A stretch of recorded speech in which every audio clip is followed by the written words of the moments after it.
Shalom, coucou, je vous dis bonjour.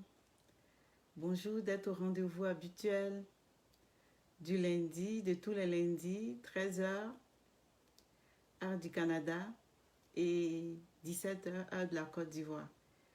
J'ai dit bonjour à ceux qui sont là, à ceux qui sont connectés. Merci mon fils Evra. Que Dieu te bénisse pour tout ce que tu fais.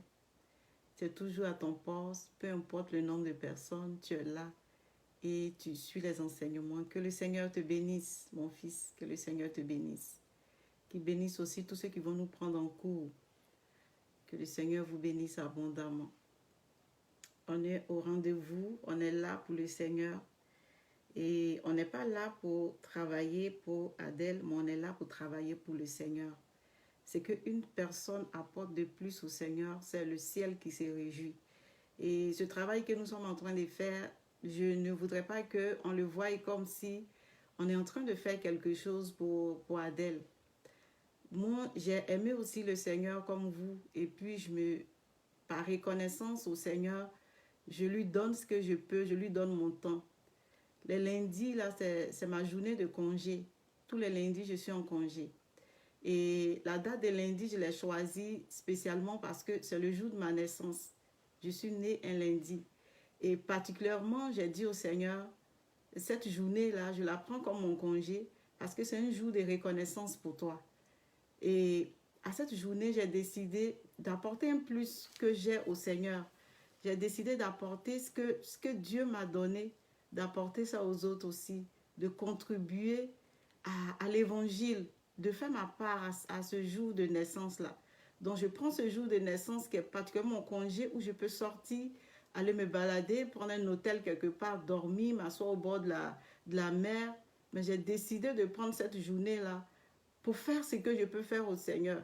Parce que pour moi, cette journée de naissance-là a été un miracle. Ça a été un miracle. Et j'aimerais vraiment que tout ce qu'on fait ici, aujourd'hui, tous les lundis, ceux qui sont connectés ne voient pas qu'ils sont en train de faire quelque chose pour Adèle. Pour peut-être qu'elle soit peut-être populaire ou quoi, je ne sais pas. Mais je veux qu'on regarde l'œuvre de Dieu qui est derrière cette action-là. Je veux qu'on regarde la part qu'on fait pour Dieu, le service qu'on fait pour Dieu, afin que Dieu puisse nous bénir, qu'on prenne cela à cœur. Et c'est parce qu'on va le prendre en cœur que Dieu aussi va ouvrir des portes pour nous. Juste venir se connecter, partager même à 10 personnes, juste venir écouter l'enseignement, partager, ça fait du bien à quelqu'un. Peut-être que toi, ça ne te fait plus du bien entendre ce genre de message, mais il y a des personnes qui en ont besoin. Il y a des personnes à qui ça fait encore du bien. Donc, j'incite tout le monde à vraiment à partager, à être connecté, à venir écouter cet enseignement. Moi, je ne peux pas me tenir sur mon téléphone pour partager parce qu'il n'y a pas assez de temps et je sais que les gens n'ont pas beaucoup d'Internet. Donc, si je dois passer mon temps à partager pendant 10 minutes, imagine, c'est déjà 10 minutes d'Internet gaspillées pour ceux qui n'en ont pas. Donc, moi, quand je viens me tenir devant la caméra, je fais tout de suite mon enseignement parce que je me dis qu'il y a des personnes fortes, il y a des personnes braves derrière moi qui sont capables de faire le travail. Et de passage, vraiment, je vous bénis. Et je dis merci à Dieu d'être dans ma vie, de ce que vous soyez dans ma vie. Et sans plus tarder, le thème que nous allons aborder aujourd'hui, c'est « Disciple, ami, serviteur, fils, qui es-tu » ? Disciple, ami, serviteur, fils, qui es-tu ? Et il y a plusieurs positions dans le corps de Christ. Il y a plusieurs positions dans l'Église. Mais aujourd'hui, on va voir, à travers cet enseignement, tu vas pouvoir te positionner. Si tu es vraiment fils de Dieu, si tu es vraiment serviteur, si tu es ami de Dieu, si tu es disciple de Dieu, à travers cet enseignement, tu vas pouvoir te positionner et tu vas voir réellement qu'est-ce qui te manque pour aller encore plus loin avec le Seigneur. Ça va beaucoup t'aider. Donc déjà, nous allons voir le premier aspect qui est disciple. Qu'est-ce que c'est qu'un disciple ? Un disciple du Seigneur, bien sûr, parce qu'ici, là, à cette plateforme-là, nous parlons du Seigneur Jésus. Donc, quand je dis disciple, ami, serviteur, fils, je parle du Seigneur Jésus, je parle de Dieu le Créateur, je parle de Dieu le Père. Donc, disciple, c'est quoi? C'est celui qui s'attache à un maître, suit ses enseignements et les met en pratique. Donc, d'abord, un disciple, c'est celui qui s'attache d'abord à un maître, il suit les enseignements de ce maître-là et il les met en pratique. Il met tous ces enseignements en pratique. Donc voilà ce que c'est qu'un disciple.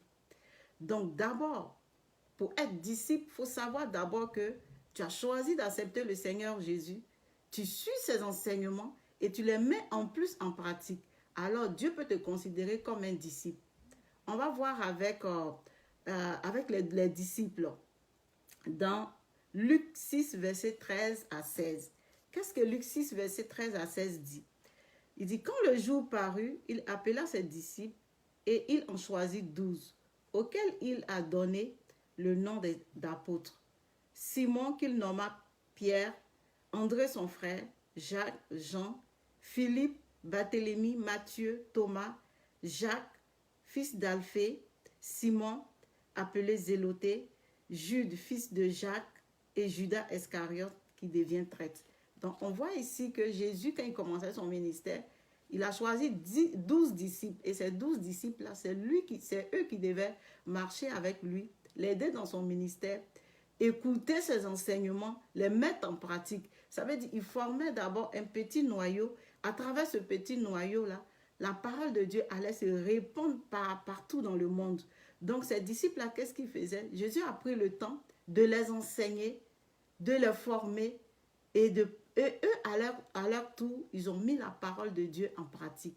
Donc, si tu es d'abord dans l'église, tu as été évangélisé et que tu es un chrétien et que tu n'es pas encore véritablement arrivé à ce niveau-là, de connaître, d'avoir choisi, c'est vrai, peut-être ils t'ont dit, veux-tu accepter le Seigneur Jésus dans une évangélisation?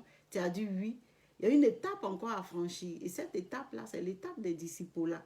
D'abord, maintenant, tu dois apprendre à connaître qui il est par ses enseignements, parce que c'est par les enseignements qu'on arrive à savoir qui est Jésus réellement.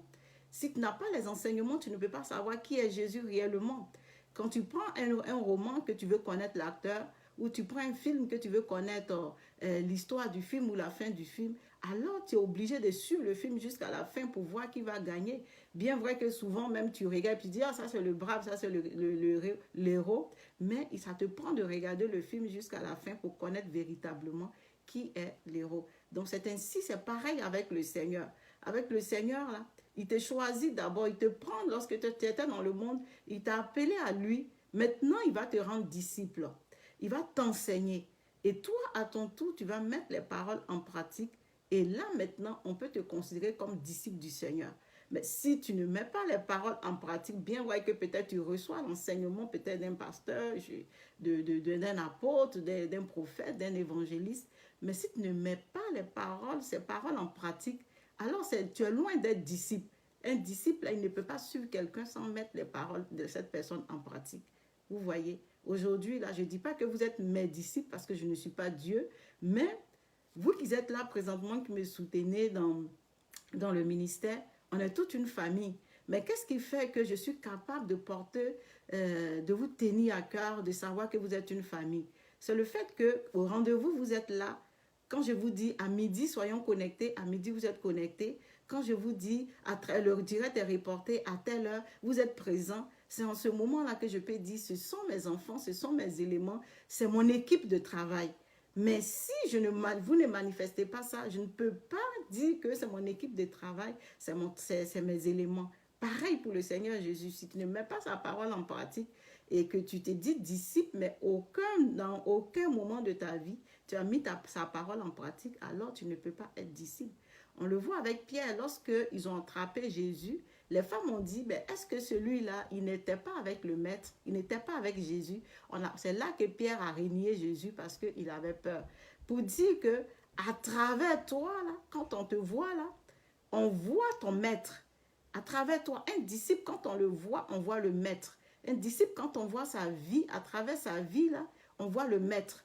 À travers la vie de Pierre, à travers la position de Pierre, à travers comment Pierre était positionné ce jour-là, lorsqu'ils ont attrapé Jésus, à travers juste la manière de le voir, celle qui était là, on sut tout de suite que c'était le disciple de Jésus. Donc, à travers ta manière de te comporter, ta manière d'être, on peut voir si tu es disciple ou tu n'es pas disciple.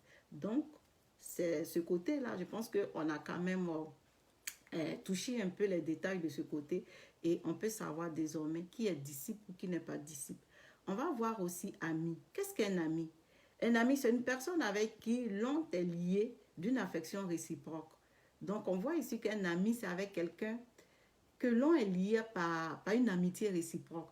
Une amitié réciproque, c'est quoi? Ça veut dire qu'on a les mêmes intérêts, on a les mêmes loisirs, on a les mêmes objectifs, on a la même vision, on a la même manière de voir certains aspects de la vie. Alors, on peut se dire qu'on est amis. Donc, un ami, là, tu es lié avec lui d'une manière affective et puis c'est réciproque. Quand tu l'aimes, il t'aime aussi. Un ami, c'est pas lui seulement que tu aimes seulement. Et puis lui, à son tour, là, il ne t'aime pas comme tu l'aimes. Un ami, là, l'amitié est réciproque. Tu l'aimes, il t'aime. Et quand tu es ami de Jésus-Christ, ça veut dire que toi et Jésus, vous avez une intimité, vous avez une relation profonde, vous avez le même intérêt qui est quoi? L'intérêt du royaume. Vous avez les mêmes objectifs qui est quoi? L'intérêt les objectifs du royaume. Vous avez le même but qui est quoi? Les buts du royaume. Donc, là, on peut te considérer comme ami. On peut te considérer comme ami du Seigneur parce que vous passez plus de temps ensemble. Quand il te dit, bon, je t'envoie dans tel endroit, sans hésiter, tu t'en vas. Quand il te dit, bon, je veux que tu pries tu pries pour telle personne, tu obéis, tu pries. C'est ça l'amitié. Et c'est cette amitié-là que Dieu veut développer avec nous. Donc d'abord, pour te dire ami de Dieu, il faut d'abord avoir cette intimité profonde avec lui. Cette intimité qui te permet d'aller en eau profonde avec lui et de pouvoir obéir à ses commandements lorsqu'il t'envoie, lorsqu'il te dit va faire ça et tu peux aller. C'est dans l'amitié qu'on découvre qui est véritablement son ami. Vous voyez, dans l'amitié, on peut découvrir qui est véritablement son ami. Dans l'affection, dans l'amour réciproque, on peut découvrir ce que mon ami aime et puis ce que mon ami n'aime pas. On va le voir dans Ruth 1, verset 16. Qu'est-ce que Ruth 1, verset 16 dit? On dit, Ruth répondit, ne me presse pas de te laisser, de retourner loin de toi. Où tu iras, j'irai. Où tu demeureras, je demeurerai. Ton peuple sera mon peuple et ton Dieu sera mon Dieu. Donc on voit ici Ruth ici qui parle à Naomi. Naomi qui lui dit, retourne chez toi. Mais Ruth qui dit à Naomi, non, je ne peux pas retourner chez moi. Ton Dieu sera mon Dieu, ton peuple sera mon peuple. Donc on voit ici que Ruth a un intérêt commun avec l'intérêt de Naomi. Elle dit qu'elle veut partager le même Dieu avec Naomi. Elle veut partager le même peuple avec le peuple de Naomi. Elle veut avoir les mêmes passions, les mêmes désirs, les mêmes intérêts. Donc on voit ici que leur amitié était vraiment profonde parce que ça va dans une autre dimension. Je veux maintenant partager ce que toi tu partages. Je veux connaître plus de toi. Ton Dieu, là, il sera mon Dieu. Alors, je veux connaître plus le Dieu que tu adores. Ton peuple sera mon peuple. Alors, je veux connaître plus le peuple que ce Dieu-là adore. Je veux connaître plus ce peuple-là. Donc, on voit ici Naomi aussi qui était attachée à Ruth, qui était attachée à Naomi d'un amour très réciproque. Donc l'amour, là, c'est la réciprocité. Et quand c'est la réciprocité, alors il y a beaucoup d'intimité, il y a beaucoup de révélations et il y a beaucoup de passion dans cette relation. On va voir aussi dans Jacques 2, verset 23. Qu'est-ce que Jacques 2, verset 23 nous dit? Il dit, ainsi s'accomplit ce que dit l'Écriture.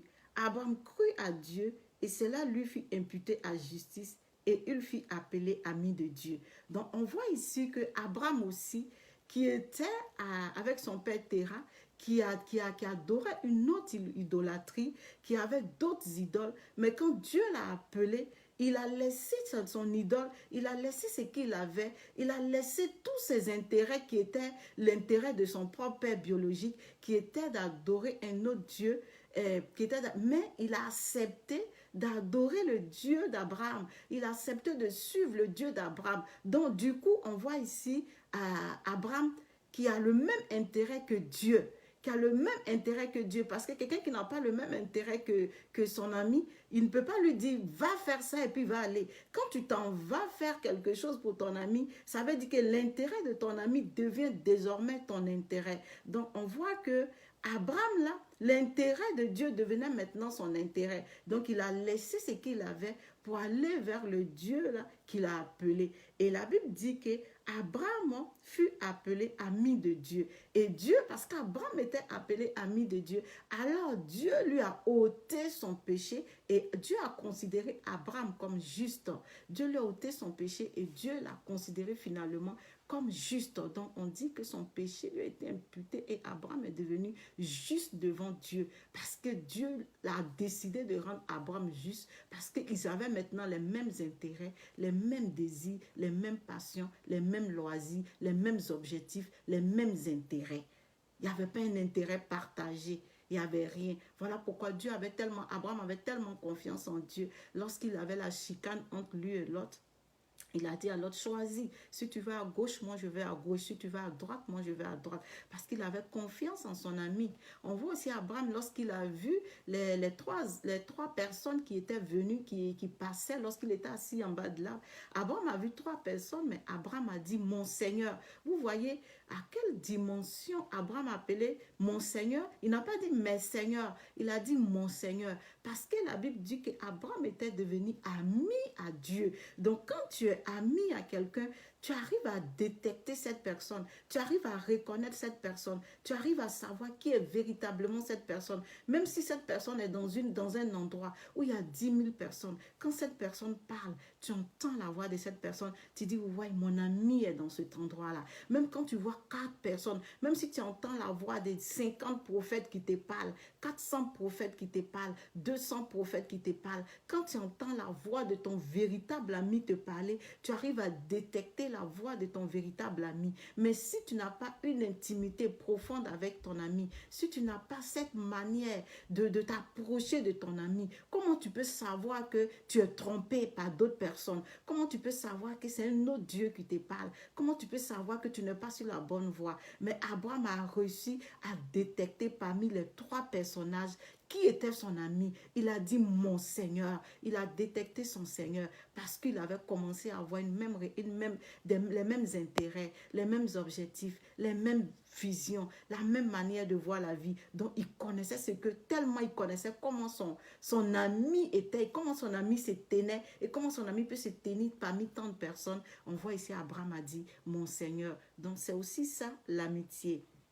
C'est aussi ça l'amitié. On va aussi encore regarder dans Jacques 15, verset 15. Qu'est-ce que la Bible nous dit encore de l'amitié? Il dit, je ne vous appelle plus serviteur, parce que le serviteur ne sait pas ce que fait son maître.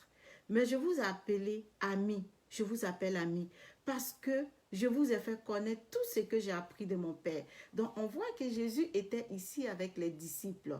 Et à un certain moment donné de leur relation, de leur amitié, Jésus dit à ses disciples, je ne vous appelle plus amis, et je ne vous appelle plus serviteurs, mais je vous appelle amis.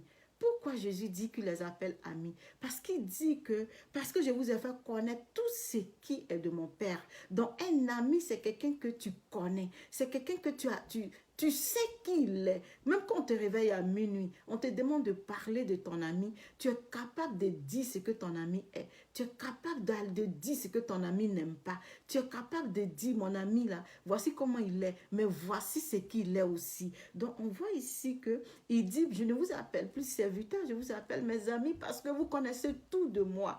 Un ami, c'est quelqu'un avec qui on partage tout. Un ami, c'est quelqu'un avec qui on échange. C'est comme un père, c'est comme un frère, c'est comme tout pour toi. Donc tu partages tout avec lui. Et en retour, cet ami-là, il dit, je ne t'appelle plus serviteur, je ne t'appelle plus camarade, mais il arrive à une dimension, à un niveau où il est capable de t'appeler ami, parce qu'il sait que tu connais tout de lui. Donc voici aussi ce que c'est qu'un ami. Et on va parler maintenant de serviteur. C'est quoi un serviteur?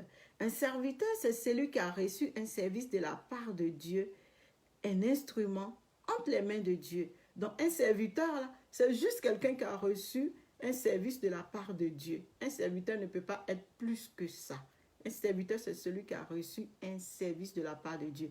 Dieu lui dit, va faire tel travail et le serviteur, il s'en va faire le travail. Dieu lui dit, fais ça et il fait. Et il y a des personnes que Dieu utilise. Quand Dieu arrive dans un endroit, il regarde partout. Il voit que dans cet endroit-là, il n'y a personne. Il peut utiliser n'importe qui comme serviteur, n'importe qui comme instrument. Ce n'est pas parce que Dieu t'utilise comme serviteur, ce n'est pas parce que Dieu t'a utilisé, tu as guéri un malade. Ce n'est pas parce que Dieu t'a utilisé que tu as fait marcher un paralytique. Ce n'est pas parce que Dieu t'a utilisé que tu as fait voir un aveugle que tu vas te dire que tu es un homme de Dieu, ou bien tu es un fils de Dieu, ou bien tu es un ami de Dieu. Non. Un serviteur peut ne pas être ami de Dieu. Un serviteur peut ne pas être fils de Dieu. Un serviteur peut être n'importe qui que Dieu utilise parce qu'il sait que cette personne-là, à ce moment précis-là, c'est lui qui est là pour gérer cette situation-là. C'est lui qui est là pour régler cette situation-là. En ce moment précis-là, oui, c'est lui qui est là pour régler cette situation-là. Donc Dieu, là, il peut utiliser n'importe qui comme serviteur. Ce n'est pas parce que ton pasteur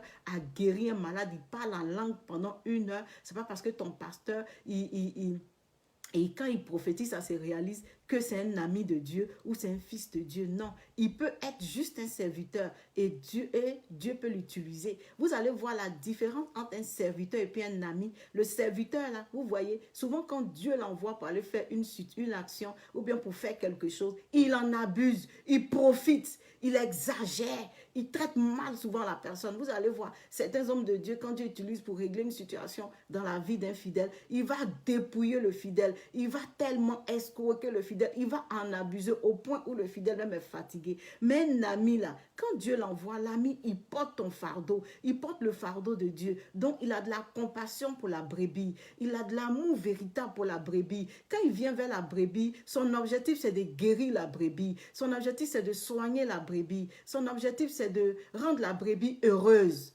Mais un serviteur, quand il vient, il s'en fout. Il vient, il fait sa mission, il est souvent même sans cœur, il en abuse. Mais un ami de Dieu, quand Dieu l'envoie en mission, il y a une différence. Donc déjà, vous pouvez voir si quelqu'un est ami de Dieu, quelqu'un est fils de Dieu, mais quelqu'un est juste un serviteur. Parce que vous allez le voir dans le comportement de plusieurs hommes de Dieu. Et on va voir dans Jérémie 27, verset 6. Qu'est-ce qu'il dit d'un serviteur? Il dit, maintenant je livre tous ces pays entre les mains de Nebuchadnezzar, roi de Babylone, mon serviteur. Je lui donne aussi les animaux des champs pour qu'ils lui soient assujettis. Donc vous voyez, souvent les serviteurs même, ils peuvent être bénis par Dieu. Parce que ici, là, même quand il a utilisé Nebuchadnezzar, il a donné tous les animaux des champs à Nebuchadnezzar. Donc ce n'est pas parce que le serviteur, là, Dieu l'a béni ou bien il a ramassé, il a beaucoup de bénédictions que vous avez dit, waouh, moi je suis serviteur de Dieu. Quand tu me vois là, est-ce que tu ne vois pas que je suis un grand homme de Dieu? Dieu m'a béni, regarde mes bénédictions. Non, ce n'est pas parce que tu es béni que tu es fils de Dieu ou bien tu es ami de Dieu. Parce que même à Nebuchadnezzar, c'était qui? C'était le roi de Babylone. Babylone, c'est un pays étranger, un pays qui ne connaît pas Dieu. C'est un pays, ils adorent un autre Dieu. Mais Dieu a utilisé ce roi-là et il a appelé Nebuchadnezzar mon serviteur. Vous voyez, il a pris un roi païen, un roi qui n'était même pas juif, un roi qui n'était même pas israélite. Il a appelé mon serviteur. Donc Dieu peut prendre n'importe qui et puis l'appeler mon serviteur. Donc ça ne veut pas, c'est pas parce que Dieu t'a utilisé pour un miracle que tu es fils de Dieu, tu peux juste être un serviteur. Mais le serviteur là, il peut devenir disciple de Dieu, il peut devenir fils de Dieu, il peut devenir ami de Dieu. Mais comment? C'est quand le serviteur s'intéresse à ce que lui qui l'a envoyé, il s'intéresse aux intérêts de lui qui l'a envoyé. Il regarde lui qui l'a envoyé et il commence à s'intéresser à ses intérêts. Il dit, ah c'est vrai, j'ai été utilisé. Dans ma vie de débauche, dans ma vie qui n'est même pas digne de Dieu, j'ai été utilisé par Dieu. Mais qu'est-ce que je dois faire? C'est parce que j'ai eu grâce à ses yeux. Donc, qu'est-ce que je dois faire? Je dois me rapprocher encore plus de lui pour le connaître véritablement, pour dire, mais quel est ce Dieu qui m'envoie là? Quel est ce serviteur qui m'utilise dans mon état de pécheur, dans mon état d'adultère, dans mon état où je ne suis même pas digne de toucher même ses sandales, mais il m'envoie. Alors qu'est-ce que je dois faire? Me rapprocher encore plus de lui et voir qui il est. Alors je deviens disciple maintenant de ce Dieu-là. J'apprends à le connaître, je suis ses enseignements, je les mets en pratique et je deviens disciple de Dieu. Alors je peux devenir ami de Dieu parce qu'on a les mêmes intérêts. Maintenant je regarde son intérêt, maintenant j'apprends plus à le connaître, maintenant j'ai une intimité profonde avec lui et je ne suis plus serviteur, mais je deviens maintenant son ami. Donc un serviteur, s'il veut aller plus loin avec le Seigneur, il peut aller plus loin avec le Seigneur et devenir ami de Dieu, devenir fils de Dieu, devenir disciple de Dieu. Mais il y a des serviteurs qui se limitent jusqu'à là. Ils veulent juste être utilisés et puis la vie continue. Mais on va voir ce que Dieu dit d'eux dans sa parole. Dieu dit que, il dit, plusieurs me diront en ce jour, Seigneur, Seigneur, n'avons-nous pas prophétisé par ton nom, chassé les démons par ton nom, fait beaucoup de miracles en ton nom? Alors je leur dirai ouvertement, je ne vous ai jamais connu, retirez-vous de moi, vous avez commis l'iniquité. Donc vous voyez ici que un serviteur qui est juste utilisé en tant que serviteur, qui est juste utilisé comme serviteur, alors la Bible dit que ces personnes-là viendront vers lui dans la fin des temps. Ils diront, Seigneur, j'ai chassé des démons en ton nom, j'ai guéri des malades en ton nom, j'ai ressuscité des morts en ton nom. Mais Dieu leur dira, je ne vous ai jamais connu. Oui, je ne vous ai jamais connu parce que quoi? Pourquoi je ne vous ai jamais connu? Parce que vous n'avez jamais été mes disciples. Parce que vous n'avez jamais été amis avec moi. Parce que vous n'avez jamais été un fils de la maison. Vous avez été juste des instruments que j'ai utilisés. Et vous êtes limité à être serviteur. Mais vous n'êtes pas allé plus loin avec moi. Mais le serviteur qui sera disciple, qui sera ami, qui va mettre les paroles de Dieu en pratique, qui sera un modèle, alors Dieu ne va pas lui dire, je ne t'ai jamais connu. Mais Dieu va dire à ces serviteurs-là qui ont été juste des instruments entre les mains de Dieu comme Nebuchadnezzar, son serviteur, alors Dieu leur dira que je ne vous ai jamais connu. Je ne vous ai jamais connu. Ça, il n'y a pas de débat là-dessus parce qu'il t'a donné l'opportunité, en plus une grâce encore, d'utiliser dans ton état de pécheur, dans ton état actuel pour te rendre serviteur. Mais tu n'as pas pu profiter de cette opportunité-là pour te rapprocher de lui, pour le connaître encore plus, mais tu t'es limité à là. Donc, c'est normal qu'ils disent qu'il n'est jamais connu. On va voir maintenant c'est quoi un fils. Je pense qu'on va terminer par là. Le fils, c'est le descendant en ligne directe d'une famille. Celui qui appartient à une famille et bénéficie des droits de cette famille. Donc, on voit ici qu'un fils, là, c'est un descendant direct. C'est le descendant direct. Et on voit Jésus ici qui est tel, qui est le Fils de Dieu, qui est le descendant direct, le Fils direct de Dieu. Et il a dit, la Bible dit, car Dieu a tant aimé le monde qu'il a donné son Fils unique, afin que quiconque croit en lui ne périsse point. Donc on voit ici que c'est son Fils unique qui vient de son sein. Il dit que moi qui donne des enfants ne suis pas capable de mettre au monde, ne suis pas capable d'enfanter. Donc Dieu qui est capable de mettre au monde, de faire féconder une femme, et puis cette femme-là va mettre au monde un enfant. Ce Dieu-là est capable lui-même d'avoir un enfant, de féconder. Donc on voit ici que Jésus vient de la ligne directe de Dieu et c'est son Fils unique. Et comment faire maintenant pour être fils de la maison? Pour être fils de la maison, d'abord, qu'est-ce que la Bible nous dit dans Galates? Il dit, car vous êtes tous fils de Dieu par la foi en Jésus-Christ. Donc, on voit ici que pour être fils de Dieu, d'abord, s'il faut avoir la foi en Jésus-Christ, il faut reconnaître le Fils unique de Dieu comme ton Seigneur, comme ton Sauveur personnel. Alors, de là maintenant, tu seras cohéritier avec lui. Parce qu'un fils, là, il fait partie de la maison. Moi, là, parmi mes enfants, là, quand souvent je vais à la banque, j'ai des moments, j'oublie même mon code bancaire. J'appelle ma fille, je lui dis, allô, est-ce que tu peux me donner mon code? J'ai trop de choses dans la tête, j'ai oublié mon code bancaire. Ma fille est capable de me donner le numéro de mon code bancaire pour retirer de l'argent. Parce que c'est ma fille à moi.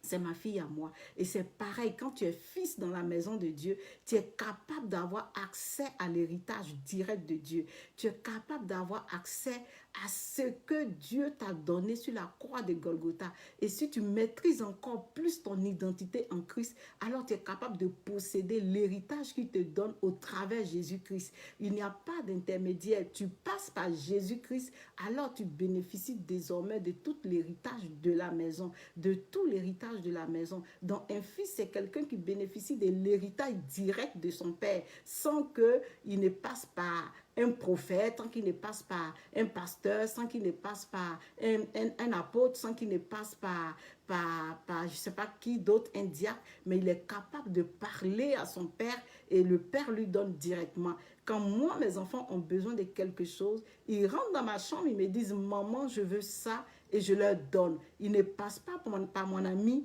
ils n'appellent pas ma camarade pour dire, est-ce que tu peux aller voir ma maman pour que ma maman puisse me donner de l'argent? Est-ce que tu peux aller voir ma maman pour que ma maman puisse acheter une chaussure pour moi? Non. Mes enfants vont directement dans ma chambre et me disent, maman, j'ai besoin d'une chaussure, alors je leur donne. Maman, j'ai besoin d'un pantalon, alors je leur donne. Maman, j'ai besoin d'un téléphone, alors je leur donne. Mais c'est celui qui n'est pas fils de la maison, celui qui n'est pas ami, c'est lui qui a tendance à aller voir d'autres personnes pour que d'autres personnes parlent pour lui à Dieu. Ils sont obligés de partir voir d'autres personnes croyant que ces personnes-là sont capables de faire. Mais lui que tu t'en vas voir, c'est parce qu'il est fils de la maison. Donc lui, il est capable d'être écouté. Mais pourquoi toi, tu n'es pas capable d'être un fils de la maison et parler directement à Dieu? Pourquoi un fils va avoir un intermédiaire? Un fils, il parle directement à son père et puis son père lui donne ce dont il a besoin.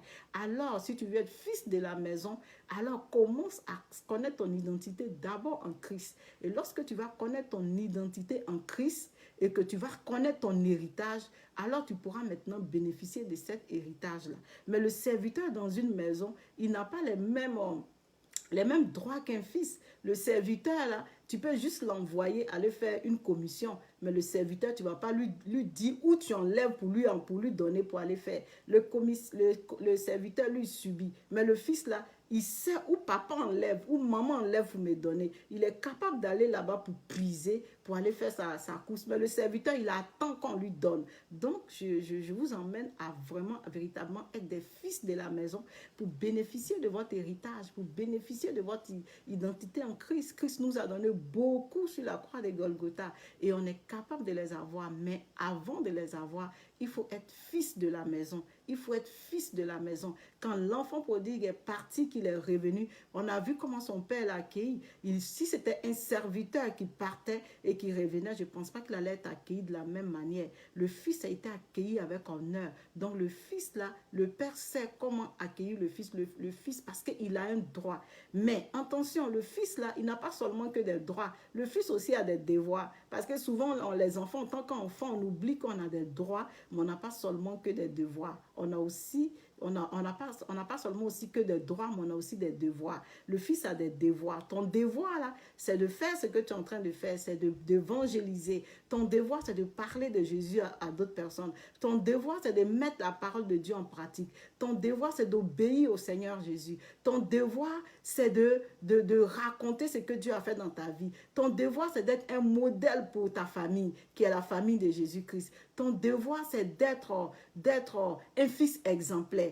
Alors, quand tu seras un fils exemplaire, ton droit va te revenir en bonne et due forme. Vous comprenez? Ton droit va te revenir en bonne et due forme. Tu ne vas pas faire d'intermédiaire. Généralement, les fils qui s'en vont voir la camarade de leur maman pour demander quelque chose, c'est parce qu'ils savent qu'ils ont mal agi à la maison. Généralement, quand un enfant, ça va voir quelqu'un pour lui dire « Ah, il faut aller voir ma maman, il veut payer ça, il ne va pas me donner. » C'est parce que l'enfant, même, il y a un problème, que l'enfant s'envoie quelqu'un. Mais quand il n'y a pas de problème entre l'enfant et son père, il ne va pas voir quelqu'un. Donc, je vous incite à vraiment, véritablement, à être des fils de la maison et de disciples aller plus loin avec le Seigneur, des disciples être amis avec le Seigneur Jésus et être fils de la maison, mais ne pas rester juste serviteur, car un serviteur là, il peut être rejeté à la fin. La Bible dit que je leur dirai, je ne vous ai jamais connu, vous qui avez chassé les démons à mon nom, vous qui avez ressuscité les morts, vous qui avez guéri les malades. Mais le fils Jésus ne va jamais dire, un fils, je ne t'ai jamais connu. Il va dire, entre mon fils joyeux dans la maison de ton père, car il y a plein de maisons dans le ciel que j'ai fait pour toi. Quelle est la maison que tu veux? Mon fils, choisis la maison que tu veux. Choisis la maison que tu veux afin que tu y demeures. Car c'est pour ça que je suis venu mourir pour toi sur la croix de Golgotha. Et tu vas bénéficier de l'héritage. Mais le serviteur, il va lui dire, je ne t'ai jamais connu parce que je t'ai donné l'opportunité d'être un serviteur. Mais jamais tu n'as cherché à savoir qui j'étais. Jamais tu n'as cherché. Tu regardais juste l'intérêt. Tu regardais juste l'intérêt que tu avais. Mais jamais tu n'as cherché à savoir qui je suis. Sur ce, que le Seigneur vous bénisse. Que le Seigneur bénisse sa parole. Que le Seigneur bénisse tous ceux qui étaient connectés. Et encore, on partage massivement pour faire du bien à beaucoup de personnes. Que le Seigneur vous bénisse. Je vous aime fort.